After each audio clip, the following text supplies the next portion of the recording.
여러 사람이 오래 먹지 못하였음에 바울이 가운데 서서 말하되 여러분이여 내 말을 듣고 글에 대해서 떠나지 아니하여 이 타격과 손상을 면하였더라면 좋을 뻔하였느니라. 내가 너희를 권하노니 이제는 안심하라. 너희 중 아무도 생명에는 아무런 손상이 없겠고 오직 배뿐이리라. 내가 속한 바 곧 내가 섬기는 하나님의 사자가 어젯밤에 내 곁에 서서 말하되 바울아 두려워하지 말라. 네가 가이사 앞에 서야 하겠고 또 하나님께서 너와 함께 항해하는 자를 다 내게 주셨다 하였으니 그러므로 여러분이여 안심하라. 나는 내게 말씀하신 그대로 되리라고 하나님을 믿노라. 그런즉 우리가 반드시 한 섬에 걸리리라 하더라. 14흘째 되는 날 밤에 우리가 아드리아 바다에서 이리저리 쫓겨가다가 자정쯤 되어 사공들이 어느 육지에 가까워지는 줄을 짐작하고 물을 재어보니 20길이 되고 조금 가다가 다시 재니 15길이라. 암초에 걸릴까 하여 고물로 단 넷을 내리고 날이 새기를 고대하니라. 사공들이 도망하고자 하여 이 물에서 닻을 내리는 채하고 거룻배를 바다에 내려놓거늘 바울이 백부장과 군인들에게 이르되 이 사람들이 배에 있지 아니하면 너희가 구원을 얻지 못하리라 하니 이에 군인들이 거룻줄을 끊어 떼어버리니라. 날이 새어가매 바울이 여러 사람에게 음식 먹기를 권하여 이르되 너희가 기다리고 기다리며 먹지 못하고 줄인 지가 오늘까지 14흘인즉 음식 먹기를 권하노니 이것이 너희의 구원을 위하는 것이요 너희 중 머리카락 하나도 잃을 자가 없으리라 하고 떡을 가져다가 모든 사람 앞에서 하나님께 축사하고 떼어 먹기를 시작하매 그들도 다 안심하고 받아 먹으니 배에 있는 우리의 수는 전부 276명이더라. 배부르게 먹고 밀을 바다에 버려 배를 가볍게 하였더니 날이 새매 어느 땅인지 알지 못하나 경사진 해안으로 된 항만이 눈에 띄거늘 배를 거기에 들여다 댈 수 있는가 의논한 후 닻을 끊어 바다에 버리는 동시에 키를 풀어 낮추고 돛을 달고 바람에 맞추어 해안을 향하여 들어가다가 두 물이 합하여 흐르는 곳을 만나 배를 걸매 이 물은 부딪혀 움직일 수 없이 붙고 고물은 큰 물결에 깨어져 가니 군인들은 죄수가 헤엄쳐서 도망할까 하여 그들을 죽이는 것이 좋다 하였으나 백부장이 바울을 구원하려 하여 그들의 뜻을 막고 헤엄칠 줄 아는 사람들을 명하여 물에 뛰어내려 먼저 육지에 나가게 하고 그 남은 사람들은 널조각 혹은 배 물건에 의지하여 나가게 하니 마침내 사람들이 다 상륙하여 구조되니라. 아멘. 우리는 삶의 기대나 희망이 충족되지 않을 때 실망의 슬픈 감정을 느낍니다. 사람은 누구나 사소한 것에 실망하고 자신의 나약함에 실망합니다. 그러나 실망이 반복되다 보면 절망이 됩니다. 절망은 미래에 대한 기대나 가능성이 없다고 느끼는 고통의 감정입니다. 사람은 인생의 벽 앞에 절망하고 삶의 밑바닥에서 절망합니다. 이루지 못한 것에 절망하고 삶이 허무하여 절망합니다. 하지만 항상 절망이 절망을 낳는 것은 아닙니다. 시인의 절망은 시를 낳고 화가의 절망은 명화를 남깁니다. 음악가의 절망은 명곡을 창작하게 합니다. 그렇다면 그리스도인들의 절망은 무엇을 낳아야 할까요? 우리는 절망 속에서 새로운 희망을 보는 그리스도인이 되어야 합니다. 절망이 절망으로 끝나서는 안 됩니다.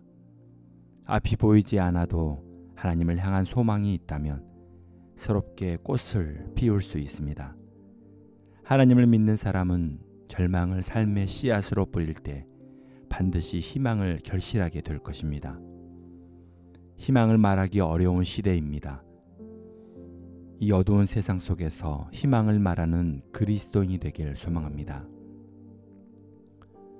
백부장 율리오가 바울을 태워 로마로 이송하는 과정 중에 광풍을 만났습니다.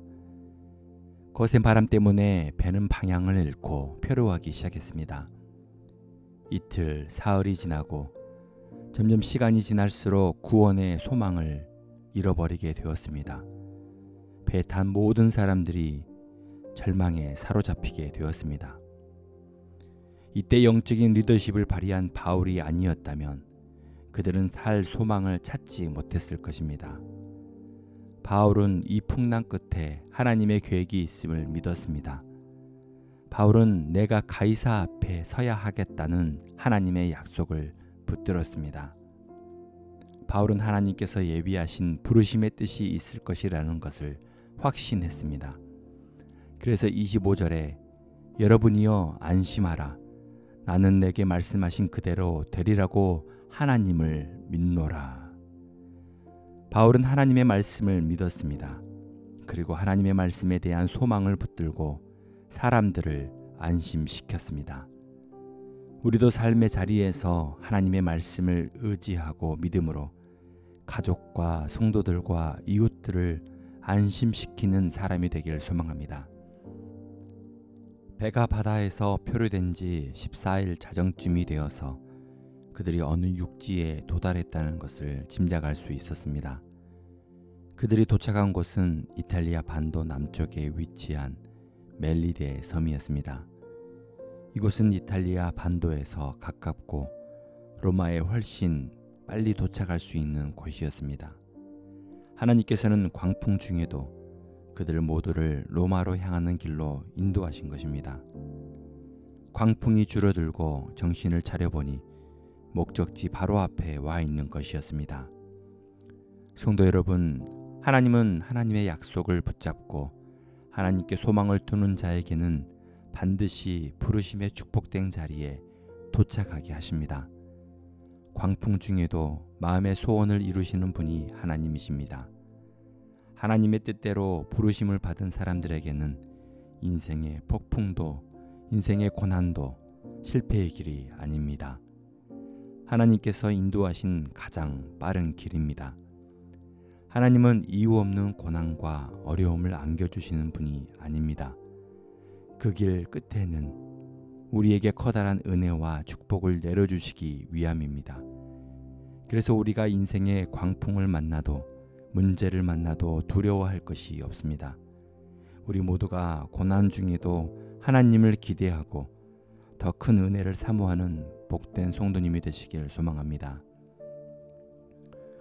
오늘 본문에 보면 공동체를 살리는 성경적인 원리가 있습니다. 개인의 이기심과 무책임한 행동을 버리고 공동체를 하나 되게 하는 것입니다.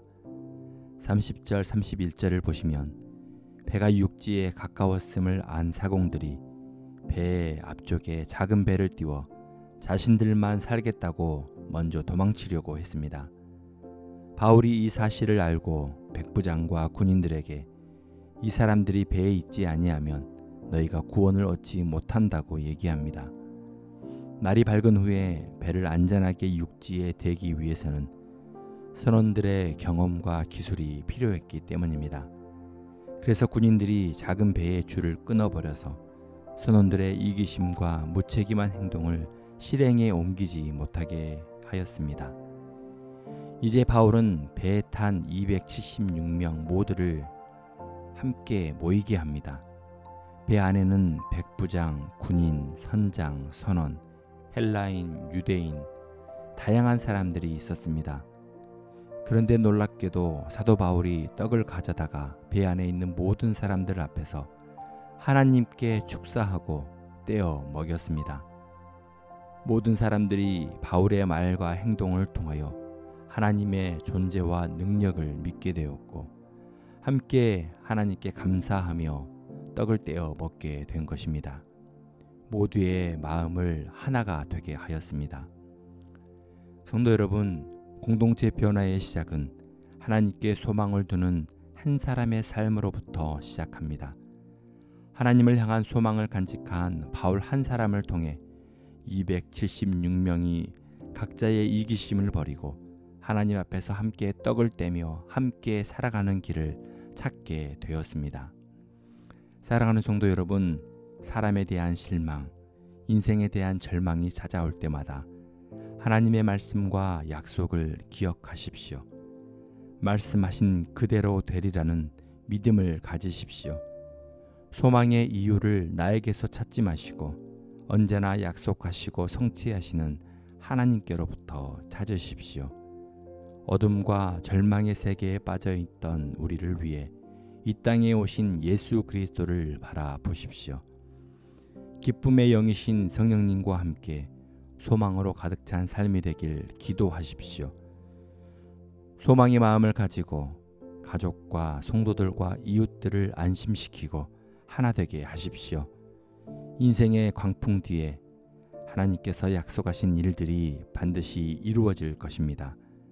하나님께서 기도하는 성도님을 통하여 우리의 가정과 직장과 교회를 소망 공동체로 만들어 주시길 축복합니다. 기도하시겠습니다. 사랑의 하나님, 인생의 절망 앞에서도 하나님의 말씀의 씨앗을 뿌려 희망을 결실하게 하여 주옵소서. 약속하신 것을 성취하시는 하나님의 약속을 믿고 사람을 안심시키는 소망의 사람이 되게 하여 주옵소서. 주어진 삶의 자리에서 흩어진 마음들을 하나로 모아 다시 사람과 공동체를 살려내는 그리스도인이 되게 하여 주옵소서. 예수 그리스도의 이름으로 기도합니다. 아멘.